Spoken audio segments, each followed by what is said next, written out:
اللهم صل على سيدنا محمد يا رب صل وسلم. الحمدللہ نحمدہ ونصلی علی رسولہ الکریم. آج ہمارا تفسیر کا 12واں لیکچر ہے 12، ٹھیک ہے نا. اور آج ہم علم ترا کے بعد والی صورت لإیلاف قریش پڑھیں گے، ٹھیک ہے. کل ہم نے پڑھی تھی علم ترا سورہ فیل، آج ہم پڑھیں گے لإیلاف قریش. تو ہم اس کو پہلے حل کرتے ہیں ترکیبی اعتبار سے، یعنی گرامر کے لحاظ سے.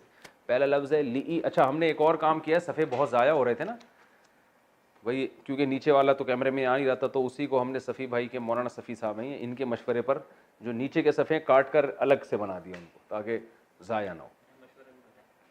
جی لیکن ہمارے یہاں جو بھی مشورہ، اور پھر لوگوں کے کمنٹس بھی آ رہے تھے صفحات ضائع ہو رہے ہیں، تو یہ اچھا کہ انہوں نے وہ کیا کہ ضائع ہونے سے بچا لیا. تو ہم نے وہی صفحات کاٹ کے، جب یہ ہوں گے تو پھر آگے نئے صفحات پہ چلیں گے.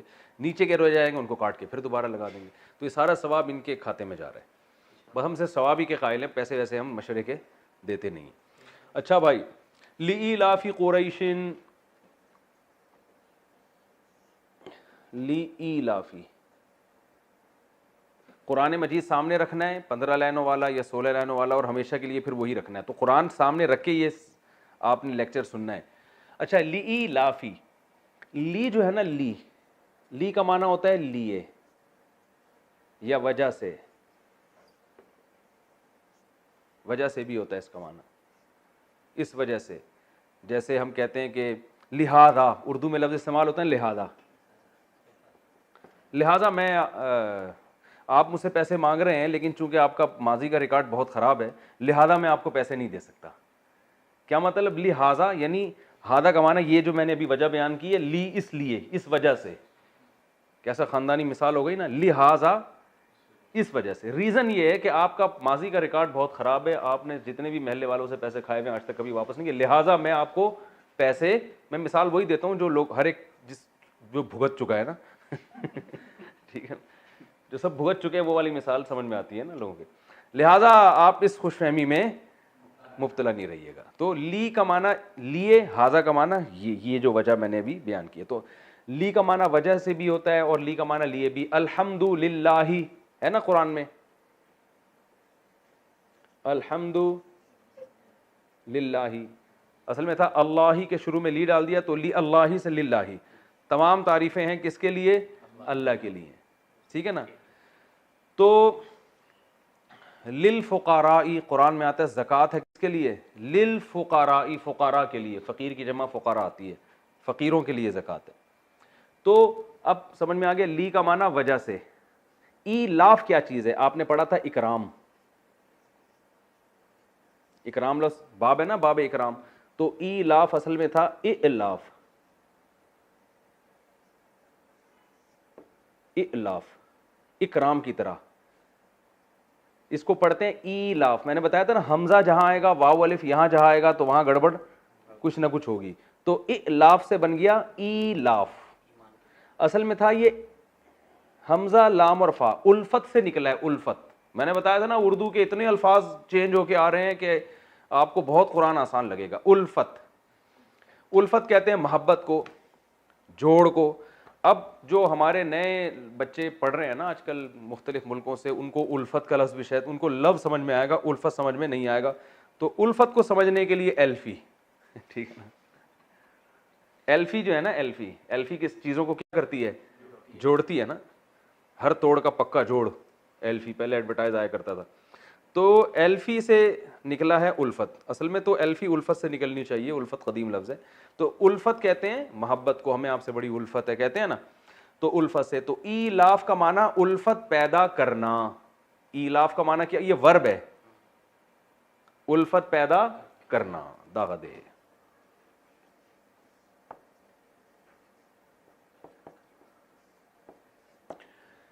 الفت کسے کہتے ہیں؟ دیکھیں، ایک لفظ ہوتا ہے محبت، محبت تو لو کو کہتے ہیں، الفت محبت کو نہیں کہتے.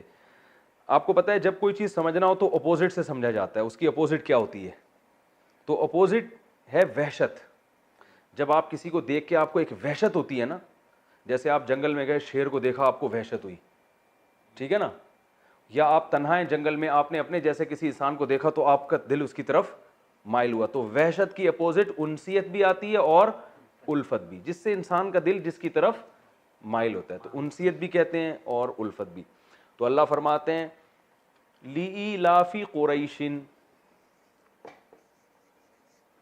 جیسے میں نے بتایا تھا غلام سے غلام زیدن, غلام زیدن کا معنی زید کا غلام, تو ایلافی قریشن قریش کو مانوس کرنا. ایلاف کا معنی کیا آتا ہے؟ الفت پیدا کرنا, قریش کے دل میں الفت پیدا کرنا, یعنی قریش کو مانوس کرنا کسی چیز سے. تو اللہ فرماتے ہیں قریش کو مانوس کرنے کی وجہ سے, یہ ترجمہ سمجھ میں آ گیا.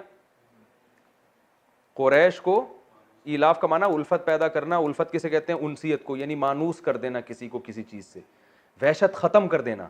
یعنی اللہ فرماتے ہیں قریش کو کہ دل میں جو وحشت تھی وہ ہم نے کیا کر دی؟ ختم. کس سے کر دی؟ وہ آگے آ رہا ہے, قریش کو مانوس کرنے کی وجہ سے, یہ اس کا لفظی ترجمہ ہوگا.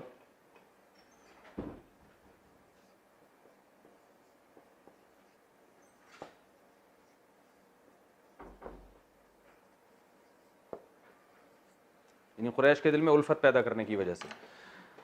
ایلافہم رحلۃ الشتاء والصیف, اسی لفظ کا دوبارہ تکرار ہے, ایلافہم.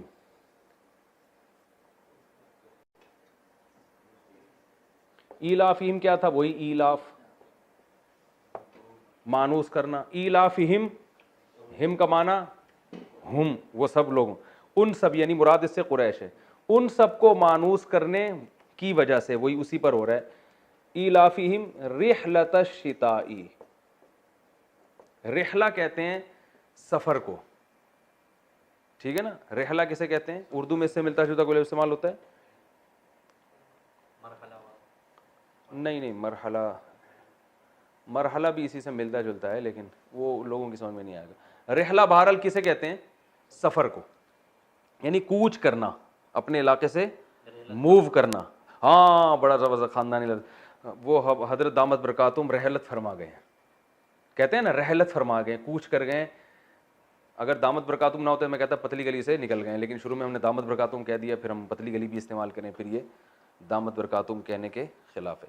تو کوئی اور ہے کہ وہ کچھ اگر ہم دامت برکاتہم نہیں کہتے, پھر رحلت فرمانے کا جیسا مہذب لفظ نہیں ہم استعمال کرتے, پھر کہتے مر گئے, ٹھیک ہے نا.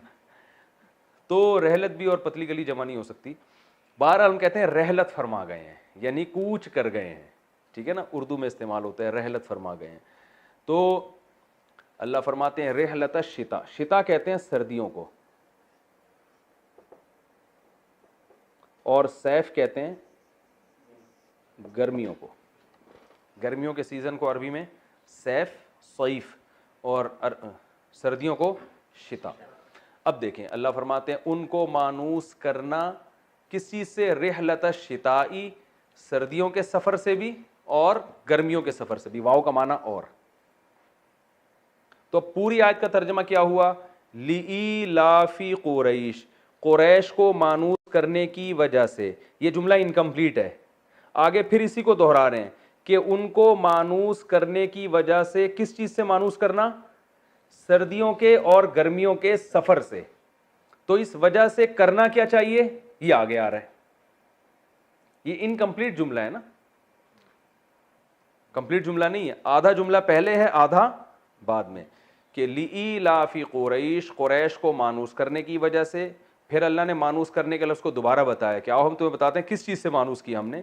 ان کو سردیوں اور گرمیوں کے سفر سے ہم نے مانوس کیا, اس کی وجہ سے. اس کی وجہ سے کیا ہونا چاہیے؟ یہ ہونا چاہیے. آگے اللہ نے فرمایا فَلْيَعْبُدُوا,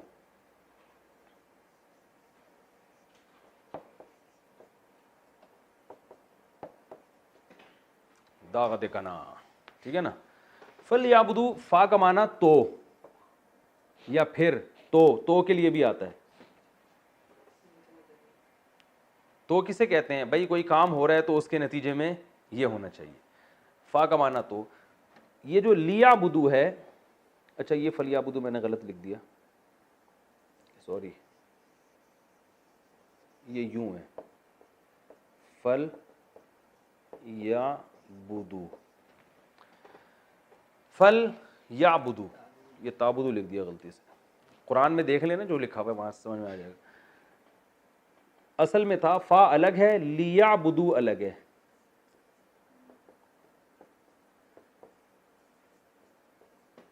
لیعبدو ینصرو کی طرح ہے یا نہیں ہے؟ ینصرو, ینصرانی, ینصرونا, تو رونا کے آخر میں نون غائب ہے. میں نے کہا تھا یہ نون کبھی آئے گا کبھی نہیں آئے گا. تو اور لی کا معنی کیا ہوتا ہے؟ شڈ. لی یضرب, اسے چاہیے کہ وہ مارے. تو لیعبدو, انہیں چاہیے کہ وہ عبادت کریں, وہ ان سب مردوں کو. لیعبدو, لیعبد, لیعبدا, لیعبدو, ان سب کے لیے استعمال ہوگا. اب جو ہے نا, جب فالی اصل میں تھا فالی یعبدو, تو ملا کے اس کو پڑھا جاتا ہے فل یعبدو. اب فالی یا کون ایسے وہ کرے گا نا, تو اس کو پڑھا کیا جاتا ہے فلی یعبدو کا ان شارٹ یوں پڑھا جاتا ہے فل یعبدو. تو اصل میں یہ اسٹرکچر ہے لیعبدو, انہیں چاہیے کہ وہ عبادت کریں. تو فل یعبدو. اچھا اگلا پیج, ان کو پھاڑ کے پھر اور پرچیاں بنا لیں, کیا خیال ہے؟ تو آخر میں سگریٹ کی پرچیاں بن جائیں گی پھر وہ. تو پان گٹکے والوں کو دے دیے گا بھائی, یہ ضائع ہونے سے بچاؤ, اسی میں پان لپیٹ کے دے دیا کرو. مبارک پیجز ہیں, تفسیر کے بچے ہوئے ہیں, لیکن پھر پان میں استعمال نہیں ہونے چاہیے. فَلْيَعْبُدُوا رَبَّ هَذَا الْبَيْتِ,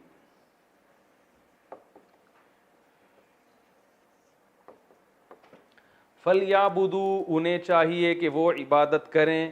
کس کی؟ ربا, رب کی. ہاذا, ہاذا البیت, اس گھر کی.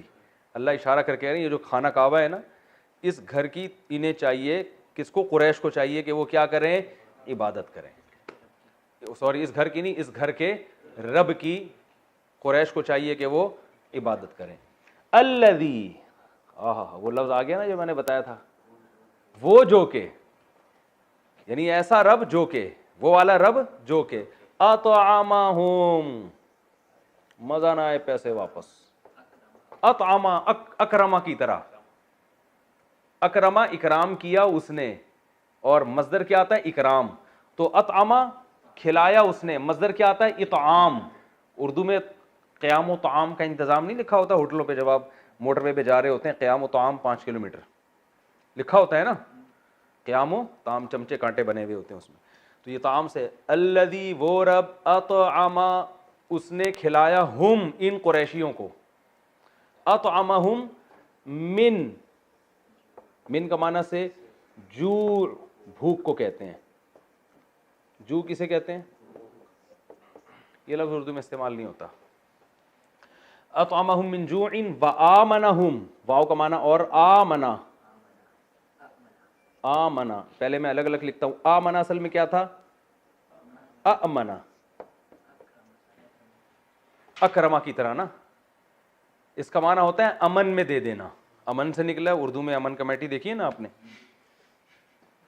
اب وہ پتہ نہیں کہاں سے نکلی ہے امن کمیٹی, لیکن امن کمیٹی کا مطلب جو امن دینے والی, مطلب یہ ہے, باقی دے نہ دے اس کی مرضی ہے.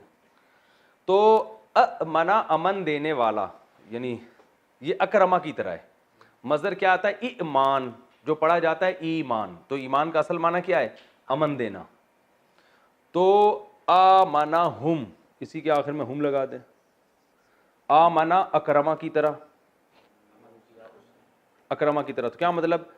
جس نے بھوک سے کھلایا, اور آمنہم, اور امن دیا, ہم, ان قریشیوں کو, من خوف.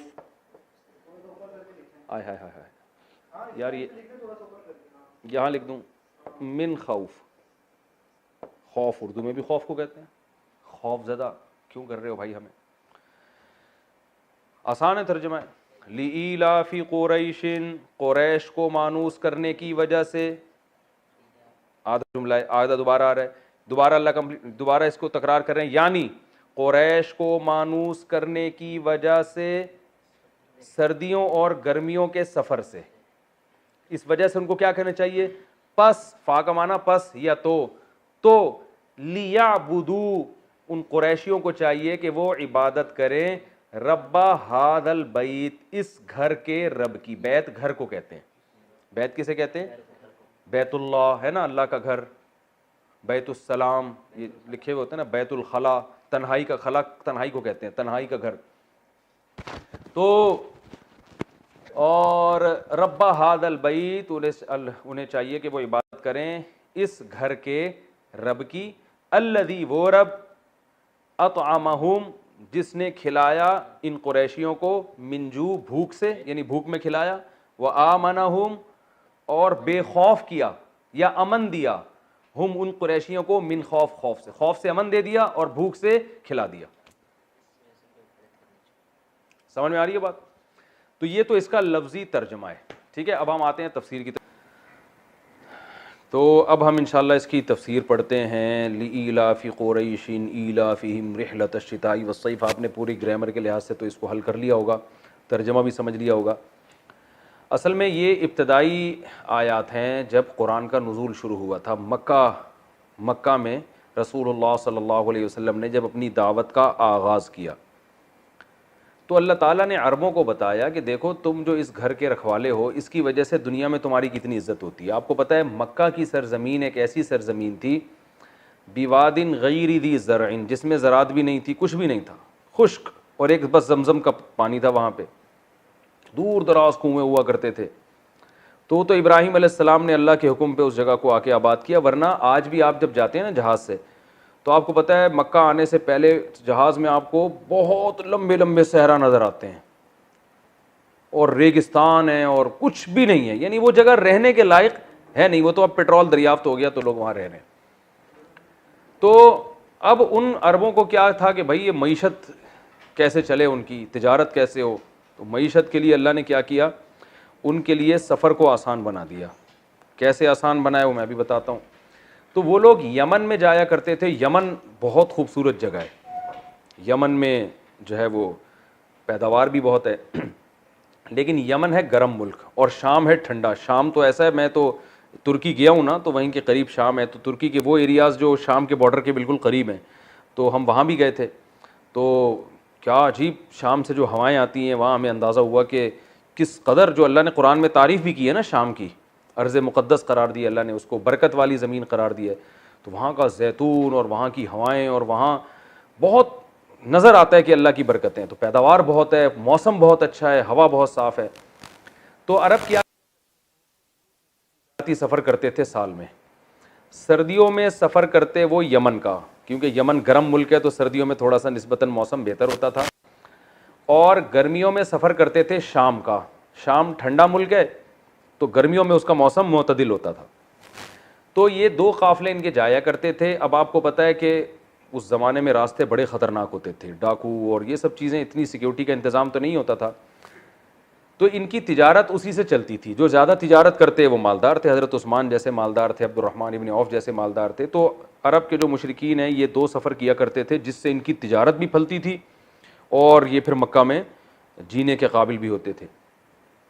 تو اس زمانے میں اتنے لمبے سفر آسان نہیں تھے، لیکن اللہ نے بیت اللہ کی وجہ سے عربوں کی عظمت لوگوں کے دلوں میں ڈال دی تھی۔ جب یہ یمن جاتے تو راستے میں جب لوگوں کو پتہ چلتا کہ قریش کا قافلہ جا رہا ہے، اور خاص طور پہ عربوں میں قریش چونکہ کعبہ کے متولی تھے نا، تو ان کی تو بہت زیادہ عزت ہوتی تھی کہ ابراہیم علیہ السلام کی آل اولاد میں ہیں اور یہ بیت اللہ کے کیا ہیں، رکھوالے ہیں، تو ان کی بہت عزت ہوتی تھی۔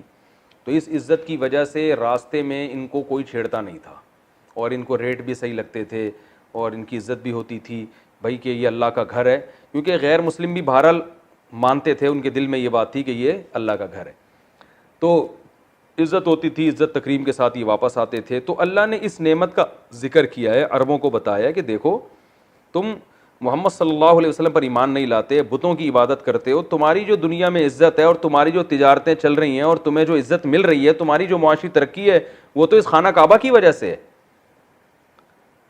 تو اللہ نے تمہارے لیے دو سفر کو مانوس کر دیا، مانوس کا معنی آسان بنا دیا۔ سفر ایک وحشت ہوتی ہے انسان کو جنبی جگہ جاتے ہوئے، لیکن اللہ فرماتے ہیں لإیلاف قریش، قریش کو مانوس کرنے کی وجہ سے، یعنی سردی اور گرمی کے دونوں سفر قریش کے لیے ہم نے جو مانوس کر دیے، قریش کو ان سے انسیت پیدا کر دی، وحشت ختم کر دی، تو اس وجہ سے قریشیوں کو بھی چاہیے کہ اب شکر کریں، کیونکہ یہ اس بیت اللہ کی وجہ سے ان کی تعظیم ہو رہی ہے دنیا میں۔ فَلْيَعْبُدُوا رَبَّ هَذَا الْبَيْتِ، تو ان کو چاہیے اس بیت اللہ کے رب کی عبادت کریں، شرک نہ کریں، اس کے حکام کو فالو کریں، کہ تمہاری جو عزت ہے دنیا میں وہ اس بیت اللہ کی وجہ سے ہے۔ تو تمہیں بھی تو چاہیے کہ بت پرستی چھوڑو اور محمد صلی اللہ علیہ وسلم کی دعوت پر لبیک کہو. اور اللہ نے فرمایا کہ رحلۃ الشتاء والصیف, سردی گرمی کے سفر کو اللہ نے آسان کر دیا. فلیعبدوا رب ھذا البیت, اور اس رب کے ایک احسان یہ بھی ہے الذی اطعمہم من جوع, وہ رب جو اس گھر کا رب ہے نا, جس گھر کی وجہ سے تمہاری دنیا میں عزت ہو رہی ہے, اس گھر کا جو مالک ہے اس نے تم پر 2 احسان کیے اس تجارت کی وجہ سے. اطعمہم من جوع, بھوک میں تمہیں کھلایا ورنہ یہاں تم مر جاتے ایڑیاں رگڑ رگڑ کے. وآمنہم من خوف, اور خوف سے تم کو امن بخشا. تمہارے پاس تو کوئی مضبوط حکومت نہیں ہے, کوئی مضبوط آرمی نہیں ہے, کوئی سیکیورٹی, کوئی پاور ہی نہیں ہے, کوئی ٹیکنالوجی نہیں ہے, کچھ بھی نہیں ہے, تو تمہیں تو لوگ ویسے ہی آگے کھا جائیں, اور سفر پہ جاؤ گے تو ویسے ہی لوٹ لاٹ کے لے جائیں تمہیں. لیکن تمہیں خوف سے بھی اللہ نے کیا دے دیا, امن. ساری دنیا میں لڑائیاں پھڈے ہو رہے ہیں اور تم یہاں حرم میں آرام سے بیٹھے ہوئے, کیونکہ باہر سے بھی لوگ آتے تھے نا, حرم کا احترام کرتے تھے, بھائی یہاں جھگڑا نہیں کرنا. تو اللہ فرماتے ہیں یہ 2 نعمتیں تمہیں مفت میں مل گئی ہیں, تجارتی ترقی بھی ہو رہی ہے تمہاری اور امن بھی یہاں اللہ نے قائم کر دیا. تو اس کے شکر کا تقاضا یہ ہے کہ فلیعبدوا, تمہیں چاہیے کہ تم عبادت کرو رب ھذا البیت, اس گھر کے مالک کی. تو یہ اس صورت کا اصل خلاصہ ہے. اب اس میں علمی نقطے کیا نکلتے ہیں, اسباق کیا ملتے ہیں. پہلا سبق تو ہمیں یہ ملتا ہے کہ سفر کو آسان بنا دینا یہ اللہ کی بہت بڑی نعمت ہے. سفر کو آسان بنا دینا یہ اللہ کی بہت بڑی نعمت ہے. آپ کو پتہ ہے جب حالات خراب ہوتے ہیں انسان گھر سے نکلتے ہوئے ڈرتا ہے. تو اگر سفر کسی قوم کے لیے آسان ہو گیا, آج بھی دنیا کے لیے سفر آسان ہے, لمبے لمبے سفر ہو رہے ہیں, ایسے جہازوں میں بیٹھتے ہیں, آرام سے اتر جاتے ہیں, تھوڑا بہت ایئرپورٹ پہ تلاشی ہوتی ہے, جیب میں کوئی نسوار گٹکا مٹکا تو نہیں ہے, ٹھیک ہے نا, چرس ہیروئن تو نہیں ہے, بس یہ ہوتا ہے اور چلو بھائی نکلو. تو یہ اللہ کی نعمت ہے سفر کو آسان بنا دینا. دوسرا ہمیں اس سے پتہ چلتا ہے کہ تجارت کی اللہ کی نظر میں کتنی بڑی ویلیو ہے. اللہ نے جب قریش پر انعام کرنے کا ارادہ کیا, اور انعام کیا ان کی معاشی ترقی ہو اور بھوک ان کی ختم ہو, تو اس کے لیے ملازمت کو پسند نہیں کیا گیا, بلکہ کس کو پسند کیا گیا ہے, بزنس کو. میں نے پورا اس پر کئی دفعہ بیان کر چکا ہوں, 1-1 1.5 گھنٹے کے میرے بیانات ہیں کہ اسلام میں بزنس کو فوکس کیا گیا ہے, جاب کو اور ملازمت کو بزنس کے مقابلے میں پسند نہیں کیا گیا. معاشی ترقی اگر آپ چاہتے ہو, آپ اپنا بزنس اسٹارٹ کرو. سمجھ رہے ہیں کہ نہیں سمجھ رہے ہیں؟ جاب کریں گے, آپ کی محنت کو آپ کا باس کیش کرائے گا, آپ کی کمپنی کیش کرائے گی, آپ کو لگی بندی تنخواہ ملے گی, آپ کماؤ پوت کہلائیں گے کہ ہمارا بیٹا 1-1.5 لاکھ روپے تنخواہ لے کے آتا ہے, ماشاءاللہ بہت اچھی زندگی گزر رہی ہے. آپ کو یہ پتہ نہیں ہے کہ بھائی آپ کی محنت کو کیش کون کرا رہا ہے, کمپنی. وہ کروڑوں روپے کما رہے ہیں آپ سے. تو جب تک کوئی بڑا ہدف سامنے نہ ہو, کسی کا کوئی ویژن ہو, اس ویژن کا حصہ بننے کے لیے آپ جاب کرتے ہیں, پھر تو ٹھیک ہے. جیسے دینی مدارس, ایک ان کا ویژن ہے دین کو دنیا میں غالب کرنا, تو وہاں جو اساتذہ ملازمت کر رہے ہیں وہ تو اس بڑے ویژن کی تکمیل کے لیے ملازمت کر رہے ہیں, وہ ٹھیک ہے. آرمی میں جو لوگ جاب کرتے ہیں, ملک کا ڈیفنس ایک بہت بڑا ویژن ہے, تو وہاں جاب کرنا اس لیے اچھے کام ہے کہ بھائی وہ ایک ڈیفنس کا یعنی ایک ویژن کا حصہ ہیں, کیونکہ وہاں اس طرح جاب کیے بغیر پھر وہ سیٹ اپ چل نہیں سکتا. لیکن نارملی یا ٹیچر کی جو جاب ہے وہ بھی ایک اچھی ہے, اس لیے کہ تعلیم کو فروغ دینا ایک اچھا ویژن ہے. تو اس ویژن کے لیے ضروری ہے کہ جو ہے یعنی ٹیچر بھی ہونے چاہیے. لیکن ایک نارملی ایک عام حالات میں ایک کمپنی کا کوئی ویژن نہ ہو, اس کا مقصد ہے اپنا پیٹ بھرنا. یہ جو بڑی بڑی کمپنیاں ہیں ان کا کوئی انسانیت کی خدمت مقصد تھوڑی ہوتا ہے, ان کا مقصد کیا ہوتا ہے, پیٹ بھرنا, پیسہ کمانا. تو جب ان کا ویژن پیسہ کمانا ہے تو آپ کا ویژن بھی پیسہ کمانا ہونا چاہیے. ہاں پیسے کمانے سے مقصد آپ کا اچھا ہو, صرف پیٹ بھرائے پیٹ نہ ہو. تو اس میں آپ نے کیا کرنا ہے, جاب پر بزنس کو ترجیح دینی ہے. قرآن میں اس کی بہت ساری مثالیں ملتی ہیں. قرآن جہاں بھی اللہ کے فضل کی بات کرتا ہے تو بزنس کی بات کرتا ہے. اللہ فرماتے ہیں سمندر کو مسخر کیا تاکہ تم اللہ کی روزی تلاش کرو. تو صحابہ بزنس کرتے تھے, سمندر کے سفر میں مال لے کے جاتے تھے, مال لے کے آتے تھے. اللہ نے قرآن میں کیا فرمایا صحابہ کو کہ تم جب تہجد پڑھتے ہو تو ساری رات پڑھنا مشکل ہے تمہارے لیے, کیونکہ دن میں تم نے جہاد بھی کرنا ہے, یضربون فی الارض مزاربت بھی کرنی ہے. تو مزاربت بھی بزنس ہے. تو کمانے کا جہاں قرآن میں تذکرہ آتا ہے بزنس, بزنس, تجارت, تجارت. چونکہ یہ میرا ابھی ٹاپک نہیں ہے, اس پر میں IBI یونیورسٹی میں طلبہ سے میں نے خطاب کیا تھا, ان کو میں نے بھی سمجھایا تھا کہ جو بزنس ہے نا اسلام میں اس کی کیا ویلیو, اور میں نے ان کو یہ بات بھی بتائی تھی کہ بزنس پڑھنے والا دنیا میں بزنس کے علاوہ ہر کام کر سکتا ہے. آئی بات سمجھ میں؟ جو بزنس پڑھتے ہیں نا باقاعدہ, وہ دنیا میں بزنس کے علاوہ ہر کام. جو بزنس پڑھتے ہیں وہ کسی کمپنی میں جاب تو کر لیتے ہیں, مینیجر بن جائیں گے, لیکن خود بزنس نہیں چلا سکتے. تو بزنس چلانے کے لیے بزنس کو پڑھنا کی ضرورت نہیں ہے, بزنس کرنا ضروری ہے. میں نے ایسے کچرا چننے والے دیکھے ہیں کہ انہوں نے کچرے سے چیز اٹھا کے بیچنا شروع کی اور آج کروڑ پتی ہیں وہ. تو آپ کا دل میں دولت کی ہوس نہیں ہونی چاہیے, لیکن اس نیت سے کہ آپ عزت کے ساتھ زندگی گزاریں, مسلمان قوم ترقی کرے. آج دیکھو یہودیوں نے سارے بزنس پہ قبضہ کر لیا, ترقی کر لی انہوں نے. ہم کماؤ پوت بنے ہوئے ہیں, دفتروں میں جاتے ہیں صبح صبح ٹائی وائی صحیح کر کے, آج باس کی چاپلوسی الگ کرنی پڑتی ہے, ٹھیک ہے نا, اور وہ لگی بندی تنخواہ دے رہا ہوتا ہے. جب اس کا دل چاہتا ہے اٹھا کے کک آؤٹ, چلو بھائی پتلی گلی سے نکلو, پھر جا کے اس کے پاؤں پکڑ رہے ہوتے ہیں سر. تو انسان, اللہ چاہتے ہیں کہ انسان اللہ کا محتاج ہے, مجبوری میں ایک الگ بات ہے, لیکن ترجیح اس کو دینی چاہیے بزنس کو. تو اللہ نے فرمایا کہ اللہ نے قریشیوں پر احسان کیا کہ ان کو کیا کیا, ان کو بزنس میں 2 سفر ان کے لیے کیا کر دیے, آسان. تو دوسرا علمی نقطہ کیا پتہ چلتا ہے کہ بزنس بھوک ختم کرنے کا بہترین ذریعہ ہے, کیونکہ اللہ نے جب قریش کی غربت ختم کرنے کا ارادہ کیا تو بزنس کی طرف ان کو لگا دیا. تیسرا پتہ یہ چلتا ہے کہ بزنس میں سفر کی بڑی ویلیو ہے. آپ بیٹھے ہوئے ہیں اپنے محلے میں ایک گولے گنڈے کی دکان کھول کے اور سفر ہی نہیں کرتے کہیں, تو آپ کی نسلیں بھی گولا گنڈا ہی بیچتی رہیں گی. سفر سے انسان کا دماغ کیا ہوتا ہے, کھلتا ہے, اسے پتہ چلتا ہے گولے گنڈے کے علاوہ بھی دنیا میں بہت ساری چیزیں ہیں, ٹھیک ہے نا. تو میرے تو اب دنیا میں سفر ہوتے ہیں تو میں بڑے بڑے کروڑ پتی تاجروں سے ملتا ہوں, حالانکہ انگوٹھا چھاپ ہوتے آتا کچھ بھی نہیں ہے. وہ بزنس میں اتنا آگے کیوں نکل گئے, انہوں نے دنیا میں سفر کیا. انہوں نے کہا یار اپنے ڈڑبے سے باہر آؤ, دیکھو فلاں ملک میں کیا. ہمارے ایک دوست ہیں وہ سفر کرتے ہیں, وہ کہہ رہے ہیں میرا جہاز کا آدھا کرایہ تو ایسے ہی نکل جاتا ہے, مجھے تجربہ اتنا ہو گیا, میں بنگلہ دیش جاتا ہوں تو بنگلہ دیش جانے سے پہلے دیکھتا ہوں وہاں کیا پروڈکٹ زیادہ بکتی ہے, تو یہاں سے وہ اٹھا کے لے گیا. جتنی حکومت اجازت دیتی ہے, کسٹم والے اجازت دیتے ہیں, وہ اٹھا کے لے گئے وہاں پہ. تو وہاں جب لے گئے تو وہ کچھ بیچ دیا. وہاں سے جب واپس آ رہے ہیں تو دیکھا یہاں کیا مہنگا ہے اور وہاں سستا ہے, تو وہاں سے سستی چیز اٹھا کے بیگ میں اپنے ساتھ یہاں لیا, یہاں بیچ دی. کہہ رہے ہیں ایسے میں پلس مائنس کرتے رہتا ہوں, اور کسی کے کسٹم والے سے اچھے تعلقات ہوں ٹھیک ہے نا, تو پھر تو آپ کو پتہ ہے کہ وہ اچھے ہونے نہیں چاہیے, لیکن ایک مثال دے رہا ہوں میں, تو وہ تو پھر آپ کو پتہ ہے پیڑے کھا رہے ہوتے ہیں بیٹھ کے. تو سفر کا بھی اہمیت کا پتہ چلتا ہے کہ اللہ فرماتے ہیں یہ یمن کے کتنا دور ہے, یمن اور کتنا دور ہے شام سعودی عرب سے. اللہ فرماتے ہیں تم سفر کرتے ہو, لیکن کرتے تھے سفر تو اس سے ان کی تجارت میں ترقی ہوتی تھی, زیتون لاتے تھے وہاں سے, انجیر لاتے تھے, اور پتہ نہیں کیا کیا چیزیں لاتے تھے. تو آپ بھی مسلمانوں کو بھی چاہیے کہ بھائی بزنس کو فوکس کریں اور اس کے لیے کیا کریں, سفر کریں. جائیں پہلے ایک دم یمن نہ پہنچ جائیں ٹھیک ہے نا, بلکہ پہلے چھوٹے موٹے سفر, کراچی سے کبھی جائیں, لاہور میں جا کے دیکھیں کیا ہو رہا ہے یہاں پہ مارکیٹوں میں جو ہے نا, پھر لاہور سے یہاں آئیں, تھوڑا سا ہلیں جلیں گے تو انشاءاللہ رزق کے دروازے کھلیں گے, اور پہلے دن سے ہی درخت پہ نوٹ اگنا نہیں شروع ہو جائیں گے, ٹھیک ہے نا. تو ساری پالیسی بنا کے تجربے سے ہوتے ہوتے دیکھو آپ کہاں سے کہاں اللہ آپ کو پہنچائے گا. تو اللہ یہ تیسرا نمبر میں نے بیان کیا, تیسرا نمبر. چوتھا نمبر کہ دین کی وجہ سے اگر کوئی عزت آپ کو ملی ہو تو پھر آپ پر اللہ کا شکر زیادہ واجب ہو جاتا ہے. جیسے مشرکین کو اللہ فرما رہے ہیں کہ تمہیں اس بیت اللہ کی وجہ سے دنیا میں عزت ملی ہے, تو تم پر واجب ہے کہ جس کا گھر ہے نا اس کی عبادت تم دوسروں سے زیادہ کرو. تو اگر آپ کو اللہ کی وجہ سے عزت زیادہ مل رہی ہے تو آپ پر اللہ کا حق بھی دوسروں سے زیادہ ہے. جیسے علماء کو عزت کس وجہ سے ملتی ہے, دین کی وجہ سے, بھائی یہ دین سکھاتے ہیں, تو علماء پر زیادہ لازم ہے کہ وہ اللہ کی عبادت میں دوسروں سے بولو بھائی آگے ہوں.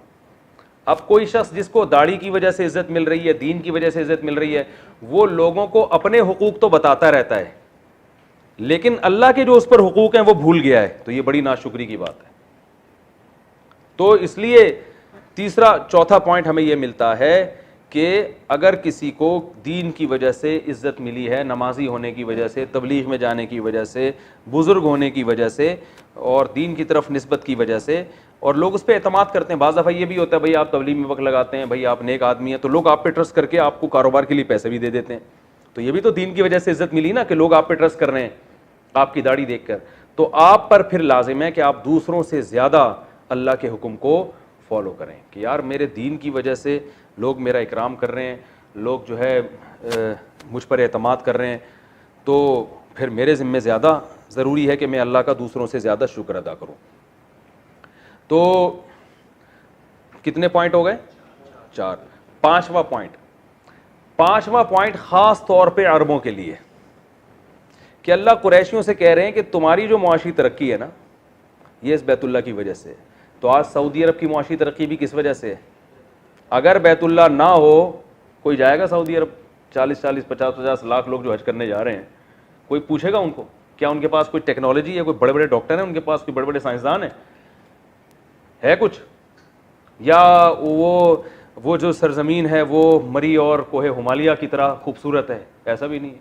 جاؤ پہاڑ, مکہ میں کالے کالے پہاڑ ہیں, وہ ہمیں خوبصورت لگتے ہیں, اللہ کے گھر ہے وہاں پہ, ایک عجیب وحشت ہے ان میں, لیکن زمینی لحاظ سے وہاں پر کوئی ایسی انٹرٹینمنٹ کی چیز نہیں ہے, نہ کوئی بڑے خوبصورت چشمے ہیں وہاں بہتے ہوئے. وہاں لوگ اس جگہ سے محبت کرتے ہیں, کس کی وجہ سے؟ بیت اللہ کی وجہ سے. تو جیسے اللہ مشرکین مکہ کو کہہ رہے ہیں کہ اس بیت اللہ کی وجہ سے دنیا میں تمہاری عزت ہے, تو تمہیں بھی چاہیے کہ کس کے حکام کو فالو کرو؟ اللہ کے. تو خاص طور پر اس آیت میں عربوں کو خطاب خاص طور پر ہے کہ تمہیں جو دنیا میں عزت ملی ہے, آج بھی سعودی عرب کی معاشی ترقی میں بیت اللہ کا سب سے بڑا کردار ہے. دنیا وہاں جاتی ہے تو ظاہر ہے شاپنگ بھی ہوتی ہے, خریداری بھی ہوتی ہے, اور اس کی وجہ سے آپ دیکھیں ان کے ہوٹلوں کے کرائے کتنے ہیں, اور ان کی جو ہے نا ان کی تجارتیں کتنی چل رہی ہیں. تو اللہ, اور پھر امن و امان بھی بیت اللہ کی وجہ سے. وہاں لوگ جاتے ہیں حاجی جب اتنی بڑی تعداد میں, لڑائی نہیں کرتے, کیونکہ اللہ نے قرآن میں کیا فرمایا کہ فلا رفث ولا فسوق, کہ حج میں بھائی تم نے کوئی جھگڑا نہیں کرنا, کوئی پھڈے بازی نہیں کرنی.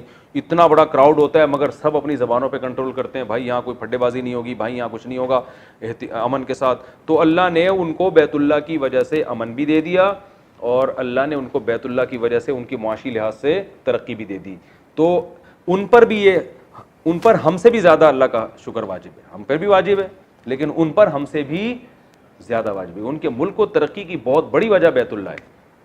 تو اللہ نے ان سے بھی خاص طور پر اس آیت میں گویا خطاب ہو رہا ہے کہ تم اگر شریعت کے حکام کو فالو نہیں کرو گے تو دوسری قوموں کی نسبت تم پر پہلے عذاب آئے گا. یہ کون سا نقطہ ہے؟ 5واں نقطہ ہو گیا. 6واں نقطہ کہ امن اور معاشی ترقی. پہلے تو میں نے ایک نقطہ بیان کیا تھا کہ معاشی ترقی میں سب سے بڑا کردار کس چیز کا ہے؟ تجارت کا. اب ایک نقطہ اس میں یہ بھی ہے کہ سفر بھی اللہ کی نعمت, وہ بھی میں نے بتایا. ایک نقطہ اس میں یہ بھی ہے کہ معاشی ترقی اور بے خوفی بذات خود اللہ کی ایک بہت بڑی نعمت ہے, لہذا اس کو بھی حاصل کرنے کی کوشش کرنی چاہیے. یہ خود ایک اللہ کی بہت بڑی نعمت ہے اگر کسی قوم کو مل جائے, کیونکہ اللہ اس کو بطور نعمت کے بیان کر رہے ہیں. تو جو نعمت ہوتی ہے اس کے حصول کی کوشش بھی کرنی چاہیے نا. تو اس میں ان دینداروں پہ بھی رد ہے جو مسلمانوں کی معاشی ترقی کے لیے کوشش, بولو بھائی, نہیں کرتے. اور کہتے ہیں بھائی دنیا مسافر خانہ ہے, 2 نوالے بھی مل گئے تو ٹھیک ہے. یقیناً مسافر خانہ ہے. ایک اللہ کی طرف سے آپ پہ اگر کوئی غربت آئی ہے تو صبر کرنا چاہیے, مسافر خانہ ہے. لیکن ایک غربت وہ ہوتی ہے جو آپ کی حماقتوں سے ہوتی ہے, آپ ہلتے ہی نہیں ہیں, جلتے ہی نہیں ہیں, پڑے ہوئے ہیں گھر میں, اور جب تانے کوسنے ملتے ہیں آپ کو کہ بھائی کچھ کرو, جا کے کچھ ترقی کرو, تو آپ کہتے ہیں دنیا کیا ہے؟ مسافر خانہ. ٹھیک ہے, تو اپنی سستی کہاں ڈال دیتے ہیں؟ مسافر خانے پہ. تو مسافر خانے کا مطلب یہ ہے کہ آپ نے اپنی طرف سے ترقی کی کوشش کرنی ہے, کیونکہ نبی صلی اللہ علیہ وسلم نے فرمایا المؤمن القوی خیر من المؤمن الضعیف. بعض جو ہمارے بزرگوں کے قناعت کے واقعات آتے ہیں نا, تھوڑے میں قناعت کی ہے, وہ تھوڑے میں قناعت کر کے اپنی صلاحیتوں کو پھر کسی دوسرے اچھے ویژن پہ خرچ کر رہے ہوتے ہیں. مثال کے طور پر اللہ ان سے دین کا کوئی ایسا کام لے رہا ہوتا ہے, اتنا بڑا کام, کہ اگر وہ اس کام کو چھوڑ کر تجارت کی طرف آئیں تو اہم کام ان سے چھوٹ جائے گا اور صرف معاشی ترقی ہاتھ میں آ جائے گی. ایسے موقع پہ پھر ایسی جو پرسنالٹی ہے, جو ایسی شخصیتیں ہیں کہ جن سے کوئی بہت بڑا کام لیا جا رہا ہو, ان کو پھر یہ کہا جائے گا کہ بھائی آپ تھوڑے پہ گزارا کریں کیونکہ آپ ایک بہت بڑے ویژن کا حصہ ہیں. لیکن نارملی کچھ کرنا دھرنا ہے ہی نہیں ہے, بھائی پڑے ہوئے ہیں گھر میں سارا دن, اور جب کہا جاتا ہے کہ کچھ کماؤ, کچھ کرو, جا کے کچھ پڑھو, کچھ ترقی کرو, تو جواب میں کہتے ہیں دنیا مسافر خانہ ہے, ایک دن مرنا ہے, 2 نوالے جو مقدر کے ہوں گے وہ تو مل کے رہیں گے. تو یہ قناعت نہیں ہے, یہ کیا ہے؟ اٹ از کالڈ سستی. پیسو وائز ہے نا, اس کو کیا کہا جاتا ہے؟ سستی. تو یہ نہیں ہے. ہاں جو ہمارے اکابر کے قناعت کے واقعات ہیں, تھوڑی تنخواہوں میں گزارا کیا, اور وجہ اور ان کو کاروبار کی طرف اس لیے نہیں گئے کہ وہ بھائی وہ کہتے تھے ہمارا وقت ایسا ہے کہ اگر ہم یہ دین کا کام چھوڑ کر اس طرف گئے تو پیسہ تو کما لیں گے مگر یہ اہم کام ہم سے رہ جائے گا. اسی وجہ سے رسول اللہ صلی اللہ علیہ وسلم نے نبوت سے پہلے تجارت کی مگر آپ نے نبوت کے بعد تجارت نہیں کی ہے. لیکن یہ ہر ایک کے لیے نہیں ہے. وجہ اس کی یہ تھی کہ نبی کا جو مشن تھا وہ اتنا اس میں آپ مصروف تھے کہ آپ کے پاس تجارت کا وقت نہیں تھا. تو اللہ نے پھر آپ سے وعدہ کیا کہ اللہ نے آپ کا رزق اپنے ذمے لے لیا ہے, جو آپ کی ذمہ داری آپ اپنے آپ کو اس میں کھپا دیں. پھر نبی نے فرمایا جعل رزقی تحت ظل رمحی, اللہ نے میری رزق جہاد میں رکھ دی ہے, مال غنیمت سے جو آئے گا بس میں اس پہ گزارا کروں گا. تو آپ صلی اللہ علیہ وسلم کو کبھی کوئی ہدیہ دے دیا کرتا تھا, اس پہ گزارا ہوتا تھا, مال غنیمت سے جو آ جاتا اس پہ گزارا ہوتا, کچھ بھی نہیں ہوتا تو آپ بھوکے رہتے.